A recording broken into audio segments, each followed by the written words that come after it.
Watch this video, I'm unbraiding, and then we'll discuss. Guy, we went on a date, and I kind of want to get your guys' opinions on if I should be concerned, because I noticed a couple red flizzies, as you would say. So basically, the reason why we matched is because we both have a strong spiritual is important. And so that was the majority of our conversation. We aligned on a lot of our beliefs. He's a very nice guy. He was very polite. He brought me flowers on the first date. Everything seemed cool, right?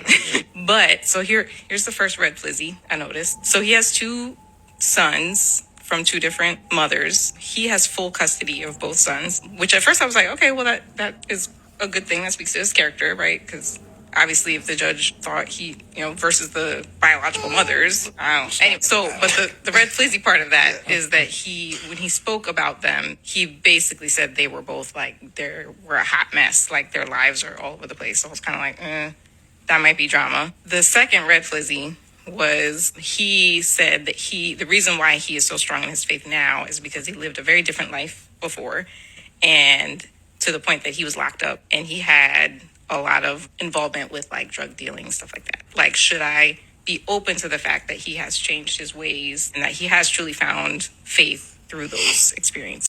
I've said it before and I will say it again. If you are a woman, if you are a femme, if you are somebody who is attracted to men who grew up in the church, you are not taught how to date. You are taught how to be married and how to suffer for the sake of maintaining in relationship with men. Now, before we continue diving in, first of all, hi, for those who are new here, my name is Shayna. I'm a journalist. I also talk a lot about decentering, men, living child-free, and a whole bunch of intersections of those things. So if that sounds like a vibe, please like, share, and subscribe. Ooh, rhyming.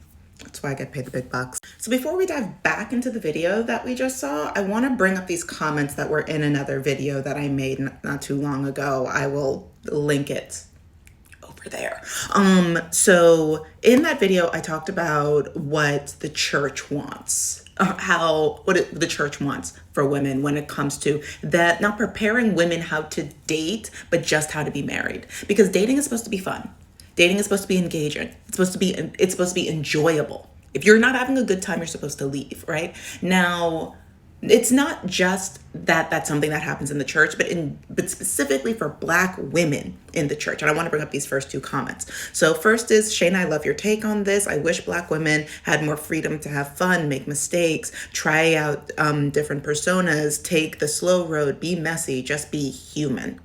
And then the next commenter says, I feel like Black women aren't taught or encouraged to have fun, in my opinion. Absolutely, absolutely true. Black women enjoying themselves in the dating process, Black women having fun, being fully rounded people, Black women being more selective in who they choose to be with and have children with, is antithetical to the capitalistic machine, especially once you get the church involved. Now, this shows up in a number of ways, and I'm not trying to make another 40-minute video. I just made one of those and it took all the wind out of me, right? I got things technically I got to do today. So for the sake of this video, I'm going to focus on what the video that we just saw is talking about. But keep in mind these two comments that talk about the intentional push away, separation of Black women from fun, enjoyment, a fully rounded human experience, especially when it comes to dating. Now, if you guys have been here for a little bit, you know that once I got a lot of thoughts, I got to bring out my handy dandy notebook. Got to bring it out or else I will lose track of everything, right? So first, I want to make it clear. My advice, this platform, you guys, this platform is for the women, the femmes, and the people that have the unfortunate fate of being attracted to and dating and being partnered with men. So I'm not going to be giving any kinds of like dating or communication advice for the men that may be watching this video. No. This is advice for the women for how to better navigate these kinds of conversations. Now, why specifically am I not giving this kind of advice to men? Because I don't want y'all to hear this and switch up your game plan. No, you keep doing exactly what you're doing. Why? Because I'm encouraging all of us, we need to listen to men. We need to listen to them so that way we can hear their honesty and make good choices moving forward. Now, the woman in section 1 of this video, she made the space for that man to share his entire truth, to spill the beans. She heard his truth. He shared his truth. And now she has the ability to make a fully informed choice. Now, she's on the fence about this choice. I don't know why she's on the fence about this choice, but she's on the fence about this choice. And I'm going to share some of the things that I heard in the first part of that video. First of all, a man having his kids is just a parent having their kids. Like, I understand that generally the courts give the parents to the moms, but that's generally because the moms have more of their life in order, because moms generally have to be more well-rounded human beings, right? So yeah, it's cool that he has his kids and that he's a parent. Now, I, as somebody who is very actively child-free, I don't date men who have children. Now, that's just me. It doesn't sound like the person that was calling in that's something that is a lifestyle that they are living or want to live. More than fine. Here's she said the red flag and she heard it, but I don't think that she heard the truth of what he was saying. When he was talking about baby mama drama, he was saying that his house is in disorder. His house is in disorder. Now, his baby mamas might not be living with him. The mothers of his children might not be living with him, but they are what she said is that they are a mess. They are a mess, which means that the mothers of his children are a mess, which means that the women that influence his children most deeply are a mess, which means that the current womanly, motherly energy within the house, his household, is a mess, which means that you are entering into a mess. You are entering into a mess. He is preparing her for the mess that is his personal life. And he just wants to know, hey, are you okay with entering into an absolute disaster? Now, he didn't word it like that. He just said, oh, yeah, it has nothing really to do with me. It's all about these women. Oh, my goodness, the women are an absolute train wreck. But, that's why I have my kids. But, I'm doing the best that I can. And yeah, I'm hopefully sure that he is doing the best that he can when it comes to the mothers of his. But at the end of the day, his life is in disorder. His life is in disorder.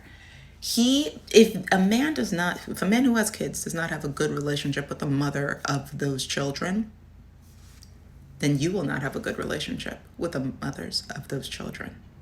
And he's letting you know that because he knows that it will be a mess.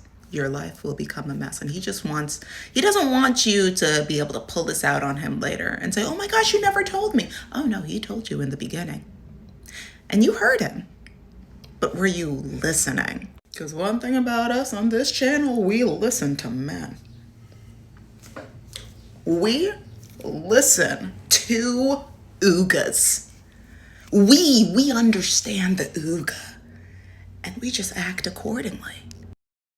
Now, I technically already jumped around a little bit too much with my notes and what I had already said. But I really, really, really want to dive into or create space for us to talk more about the fact that this is a first date. This is a first date. And she says that he bought her flowers and all that, which yeah, it's a nice gesture, but also flowers cost what, $7? It's not groundbreaking, right? But a first date is supposed to be fun. You're supposed to enjoy yourself. And I understand that some people do just kind of want to get straight to business, where I think for certain things, it's good for you to know. It's good that he lets you know that he's a single dad, right? That he is a father. He's a single parent, right? That's a good thing to know on the first date. All of the other things that he told you on the first date, also great to know. So that way you don't waste your time on a second date. Now, I understand that people have lived lives. I understand that, some people have priors, and especially with the over-policing of the Black community, there's a lot, right? Especially when it comes to the war on drugs, right? It's a first date. And he is letting you know, hey, I come with communal problems and I come with personal problems. How strong is your back to carry these problems, because they will be reoccurring? Now, me personally, I let men know from the get-go, I'm delicate. I'm delicate. I'm not strong. I am fragile. I'm a little flower in somebody's hands. Don't ask me to carry anything heavy. Honestly, the purse that I brought here is already too heavy. Carry it for me. Like, I'm that person, right? I am that person often, arguably on every date that I go on. So I the strong independent black woman trope, especially within the church, leads so many of my sisters into relationships where they are treated poorly, expected to do so much work, put up with so much, suffer for the sake of what the church considers Christ, right? Now, she said that she and this guy initially connected on their spirituality, right? Which I understand, it's great to have that kind of shared beliefs, to have a kind of shared belief system in general, but it's always a concern to me personally when men perk up when they hear that a woman is Christian, especially when it's a black woman, because most of these men do not interpret the Bible through a feminist lens, through a lens where women have rights, right? We are to suffer as Christ has suffered. We are to pick up our cross. The man is the head of the house. The man is as close to Christ as we can get, but also he who finds a wife finds a good thing. Like, there's not a lot of men that will go the extra mile to find or understand a version of the Bible in which women are empowered. Keep that in mind. I grew up in the church. I was in the church from third grade until college, right? When I went away to school.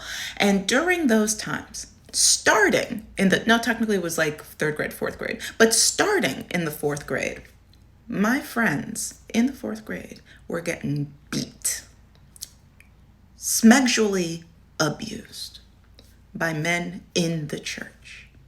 And it wasn't until we grew up that we, as a community of young girls, now women, had conversations around how the language that we were taught, not just we, but the boys within our age group, were taught that elements of these kinds of behaviors are acceptable. Why? Because women and girls are temptresses, especially the hypersexualized melanated women. Oh, like, it's her fault that you have these urges.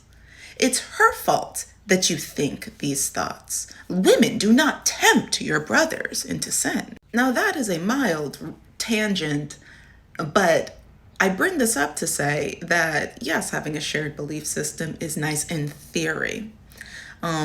Christian encompasses many things. Slave owners, people who abused enslaved people, were Christians, right? So that's not necessarily, you really got to get to the nitty-gritty details. And those nitty-gritty details, the main things that this man told her was, you gonna suffer like Christ suffered if you in relationship with me. You down? So basically, no, I don't think that she should go on the second date. I think she has all of the information that she needs, and I hope that these men said the right thing to her. Do I think that they did? I have no idea. Which is why I'm saying this to you guys. I don't know if she's a follower on this podcast. If she is, cool. Don't go on that date. But if she isn't, hey, we in this community will do better. Once again, don't forget to like, share, subscribe, all of those amazingly sexy things. And I'll talk to you guys later. All right, bye.